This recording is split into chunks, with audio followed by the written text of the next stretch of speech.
Hello everyone. So today we are going to look into another most important topic, that is India's nuclear policy and Indian Ocean. Okay.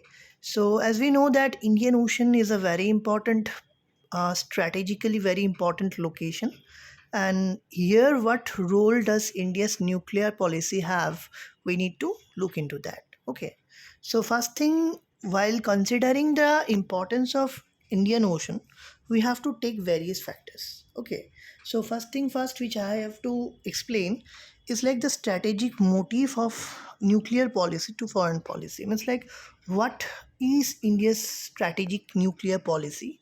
Why we are calling it strategic? Because it has a different dimension, because it is related to our security first, and then we will talk about how nuclear policy is related to our basically defense policy. Okay. Then the importance of Indian Ocean, obviously, because we know that Indian Ocean is an important region where 85% of South Asian and Southeast Asian cargoes and other vehicles, including huge ships, travel from the region. Okay. So it is a backyard of Asian security system. And then we'll look into the importance of BIMSTEC, Indian Ocean Rim, HADR, and others. Okay. So we also need to know about the sea lanes of communications and the Indian maritime security. What does the thing, and what is nuclear deterrence, and what is no fast use. Okay. So as we know, Indian foreign policy in context of Indian Ocean region and its nuclear policies are interconnected and deeply rooted in historical, geopolitical, and security considerations.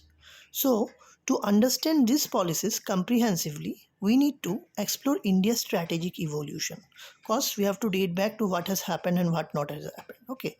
Its approach to maritime security in the Indian Ocean and the dynamics of nuclear doctrine. What nuclear doctrine is, okay, and how it is changing. Okay. Indian foreign policy in the Indian Ocean region constitutes a regional shape. Okay. A regional shape means like it has its own origination, it has its own development, and it is a best way to vanguard or to securitize the Indian Ocean region. Okay. So it is somehow it is an historical experiences, means it has to be located in terms of history. It has geographical indices, it has economic interest and security concerns. So these are the reason why we need to securitize the Indian Ocean. Indian Ocean is vital for India's trade, energy security, and overall strategic influences. India's foreign policy objectives in this region include security and stability. So obviously we have our own foreign policy objective, as you know. So that is basically to ensure the security and stability of the Indian Ocean as well, as any disruption could have significant economic and security implications for the country. Because of course, we have seen like 2611. What is 2611? 2611 means the Mumbai Taj attack. Basically, the hotels of Mumbai, especially the Taj Bengal, basically, and then other Oberoi. Okay, these were affected. Okay, so the Taj hotels were tremendously affected by the problem of terrorism, which we have seen in 2008. Okay. So the same thing, in order to avoid this kind of attacks, what we need to do, we need to basically create a security bridge by which the particular areas can be secured. Okay. This involves cooperation with regional and extra regional partners to combat piracy, terrorism, and other security threats. So basically it is known, because we also know that in the seas, in the high seas, we have pirates. Okay. Somalian pirates, you know that the recent incidents, how Indian Navy has engaged itself in neutralizing this pirates, and then they have freed various commercial cargoes and various other important ships who were basically flying from the region. Okay. And terrorism and other security threats. Economic interest. India aims to leverage the Indian Ocean for economic growth and trade. Obviously, Indian Ocean is very important. So Indian Ocean is highly important because it is also the backbone of the country's economic growth. Okay, because you know that maximum we are landlocked in terms of our geography. Landlocked not in the sense that we are in between the countries, but we can't move in terms of, because in the northern part we have the Himalayas, from the west we have Pakistan, Afghanistan, which are unstable neighbors. So obviously, and the northeast also we don't have a stable relationship like the countries like Myanmar. Okay, so obviously the first and the foremost place from where we can have a massive trade route is the Indian Ocean. That 85% of the India's trade happens from the Indian Ocean itself. The region is crucial transit route for India's energy supplies and trade with Africa, Middle East, Southeast Asia, diplomatic engagements. Okay, now we will talk about the diplomatic engagements. India engages in diplomatic initiatives and partnerships to strengthen its influence in the Indian Ocean. So obviously, India needs to develop good relations, good partnership to strengthen its influence. Because if we don't have a proper support system, so we won't be able to know about the threats. We won't be able to secure the sea lanes of communication. This includes bilateral and multilateral engagements with countries in the region through platforms like the Indian Ocean Rim, as I've told you in the points that it is very important. Okay, Indian Ocean Rim, that is IORA, and Indian Ocean Naval Symposium, IONS, and then Maritime Cooperation. Okay, now we will talk about maritime cooperation or maritime security.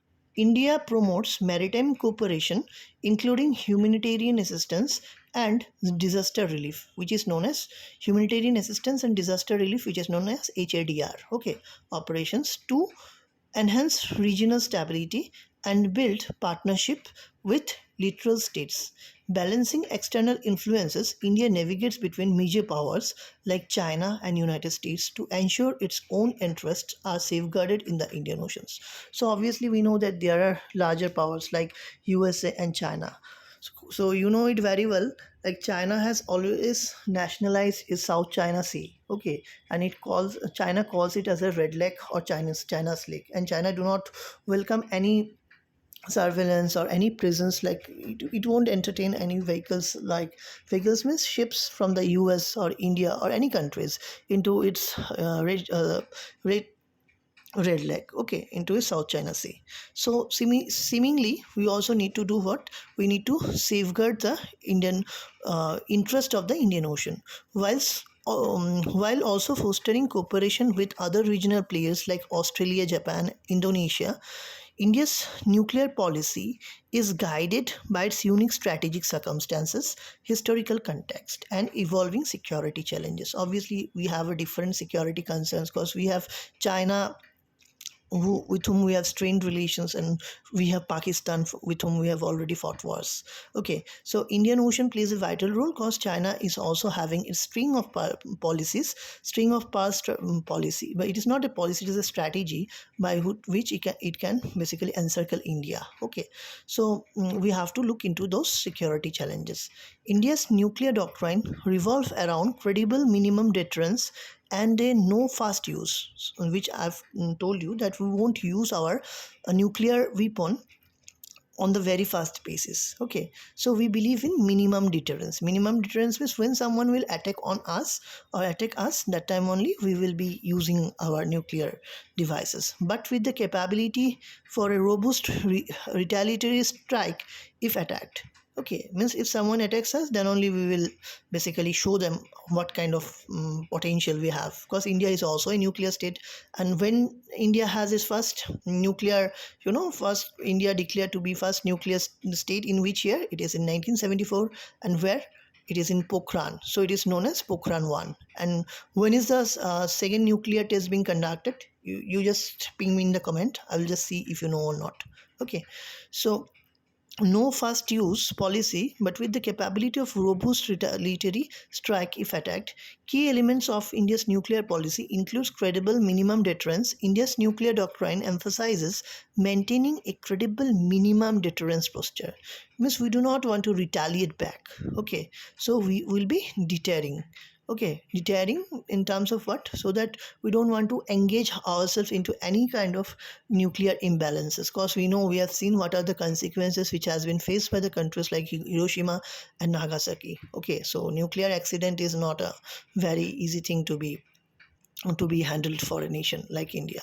Okay, to deter adversaries from nuclear aggressions while avoiding an arms race, no first use policy.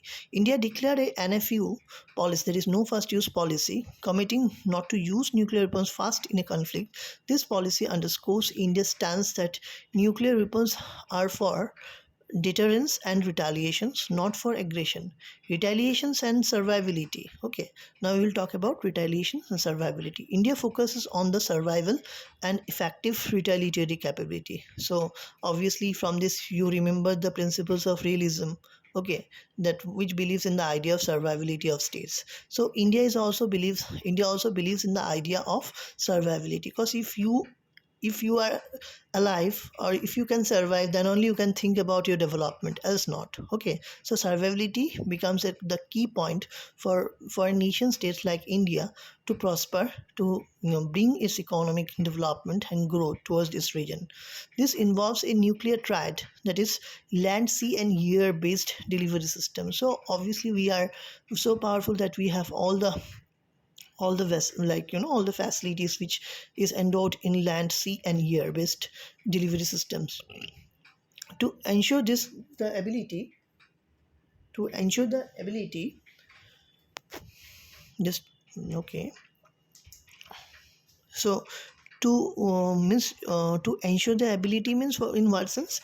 To ensure the ability to strike back after absorbing the fast strike nuclear arms control and non-proliferation. India supports global nuclear disarmament effort by stresses the need for equitable and non-discriminatory measures. India has consistently advocated for comprehensive nuclear disarmament among nuclear weapon states. Strategic autonomy. Okay, now we will be talking about strategic autonomy. India's nuclear policy underscores its commitment to strategic autonomy, asserting its right to determine its security policies independently of external pressures. Linkages between foreign and nuclear policies.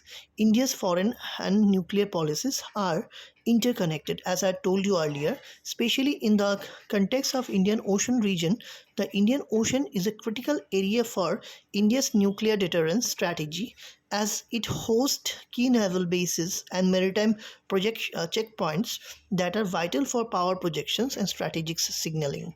Naval power and deterrence. Okay, so now we will talk about naval power and deterrence. India's growing naval capabilities in the Indian Ocean. So obviously, what are the ships we have? So very famously we know that INS Vikrant, which is now dismantled, and it is the metals of the ship is in various bikes and various other, like you can also have the parts of INS Vikrant in your place if you have bought the bikes which is endowed with the companies like TVS and all and others. Okay, so the INS Vikrant has fought the wars of 1971 during like India's engagement in Bangladesh to liberate Bangladesh. Okay, and it has shown its capabilities and capacities in during the war of 1998. So you can see that the India's navy places a very important choke points, which also sharpens and shows the capability of India. Okay, so it is very crucial, which also poses the threats, and how an Indian Navy knows how to neutralize them. Okay, so apparently we know that these are the things which you have to keep in mind while considering the nuclear policies. Hope the things which we have talked about is interesting and you have learned something from it. If you are interested that I make further videos, just let me know so that I can present you with far more interesting lectures. Thank you.